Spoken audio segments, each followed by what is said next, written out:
So here I am in my car. I'm at the Office of Vital Statistics because I have to get death certificates. Let me turn that crap down.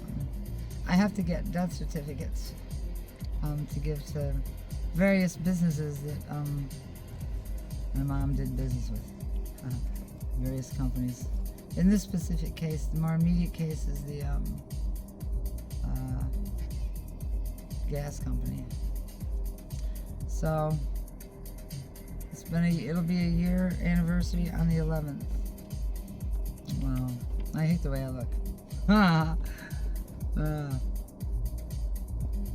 I'm reminded of that commercial for men's suits. Of course, my it's escaped my mind at the moment. You're gonna like the way you look, I guarantee it. That's for like entry-level Wall Street traders, junior traders. Fucking, I can't remember the name of that clothing, business suit. Fucking, wow, I must be stoned. Don't tell anyone. Yeah, New York State legalized cannabis, so, you know, my underground guy, black market dude, he had to sell something else. Oh, it's terrible.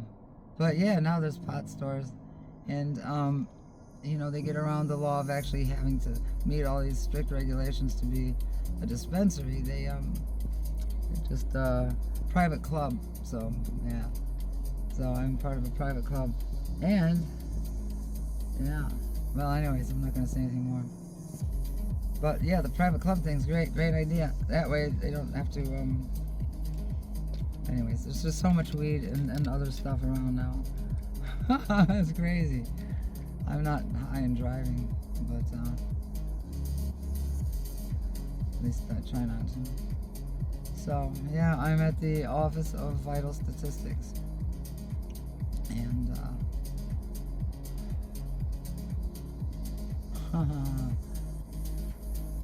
well, everybody's dressed to the nines. Long coats and boots. I'm wearing shorts. Well, it's April. I fucking hate wearing clothes anyways. I mean, I live upstairs, my apartment's upstairs, and I don't have the thermostat up there.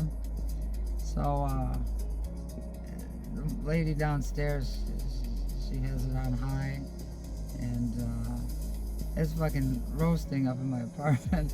I have to turn on the air conditioner sometimes. And because it's like 35 degrees out right now. We had days in the 70s just a few days ago.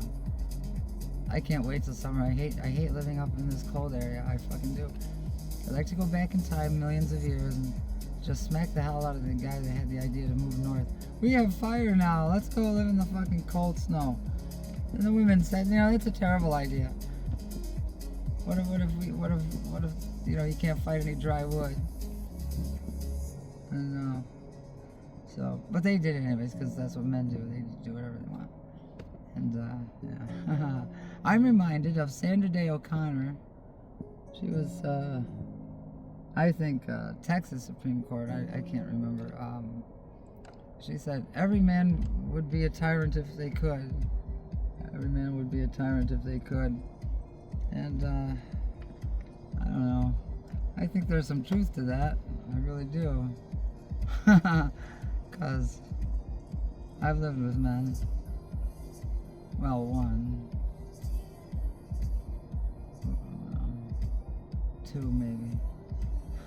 One of them doesn't really count. It wasn't like a full-time thing. And I've been raped a few times. That was great. I'm not making light of it. It's just, I was being sarcastic.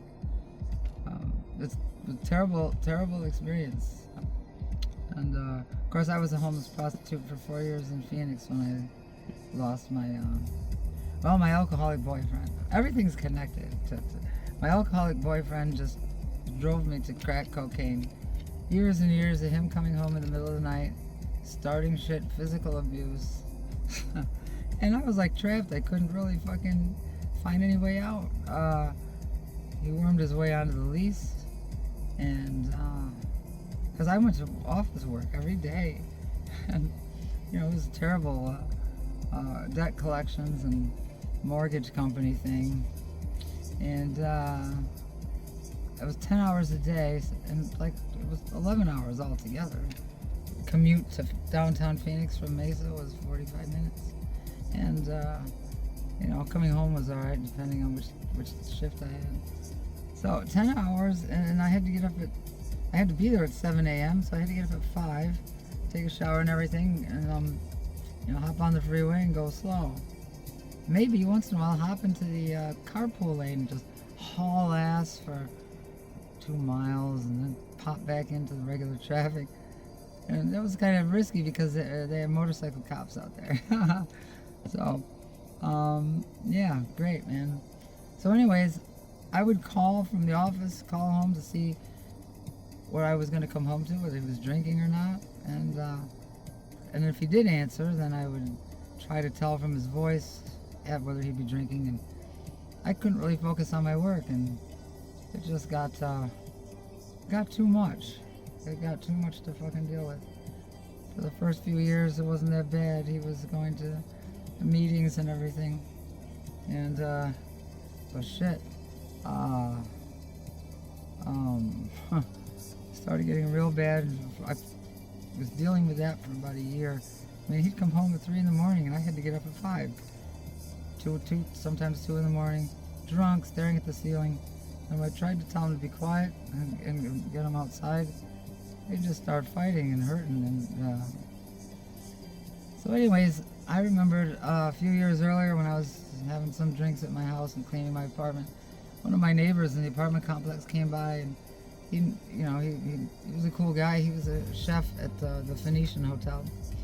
And he said, "You ever try this?" And I said, "What is it?" He said, "Crack." I said, "No, I'm kind of never into that kind of thing. I just like the weed, you know." And so I tried it, and wow, you know, it was like an instant orgasm. Boom, get that amygdala squirt, squirt the serotonin all at once. Boom, yeah. So, but I had never thought about it after that. You know, it was no big deal. I was like, okay, yeah, I'll try anything once. So, I remembered that though. I said, you know what? I need to get some of that just to fucking relieve this, just to get away. And so I instead of going to my apartment, I went to his, asked him where he could get it, and he said, "All right, well, I'll show you." He got my car, and it was in downtown Mesa, a place called Pioneer Park. All these Mexicans, little Mexicans riding around in lowrider bikes, just little tiny fucking bikes. I was like, they're all over the place. So he goes, "Yeah, just catch the eye of one of those kids on a bike, and he'll come over the window and you say Quanta." He'll say Quanta, you say Vente. And so we did just that, and I said, "Wow, that was easy." So I went to the car wash and we smoked that, him and I. I said, "Well, I'm gonna go get some more." And he goes, "No, you can just drop me off home." Well, his life was easy. He made a lot of money as head chef at that hotel. That was a big time hotel, the Phoenician. It still is, most likely. I don't know. Stuff like that doesn't go away. Well, sometimes. Anyways, yeah. Look at Merrill Lynch. That went away. That's my last name, Merrill. It's not really Zephyrin. Just in case you were wondering, it's not really Zephyrin. But I came up with the idea Solaria Zephyrin, which is, you know, Latin and Greek. Sol is the Latin word for the sun, and Zephyr is Greek for wind, and it refers to the ions and charged particles the sun's always putting out. Sun wind, wind from the sun. Like that idea, the solar wind. It's beautiful. Anyway, so yeah, so then I wasn't really home. I was off in some fucking car wash or the bathroom at some gas station, smoking crack, and then walking around, getting money as a hooker, as a prostitute, to keep the cocaine thing going, because I had, after a while, lost my job because I was too busy doing crack.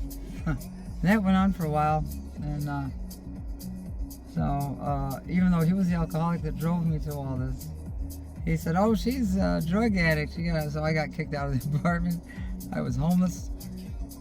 Steve was nice though. He got me a motel room, seedy motel room. Not as seedy as in music, but a seedy, SEEDY, as in crackheads putting the curtains, looking out the windows. So I remember that when I would walk down the street to the store, that guys would always pull over and say, "Hey, need a ride?" I'm like, "No, I'm just going to the store." And I'd say, "Jeez, man, I wish they'd leave me alone." But then I remember, hey, maybe they want more than to just give me a ride. So I supported myself in the hotel room for 4 years, being a prostitute. A crack whore. That's it, a crack whore. And I remember in high school, I used to make fun of crack whores. Me and my friends, crack whore. And here I was a crack whore. So be careful who you make fun of, kids. I hope no kids are watching this. All right, cool, man. I'm going in to get the vital statistic now. See you soon. Thanks for watching.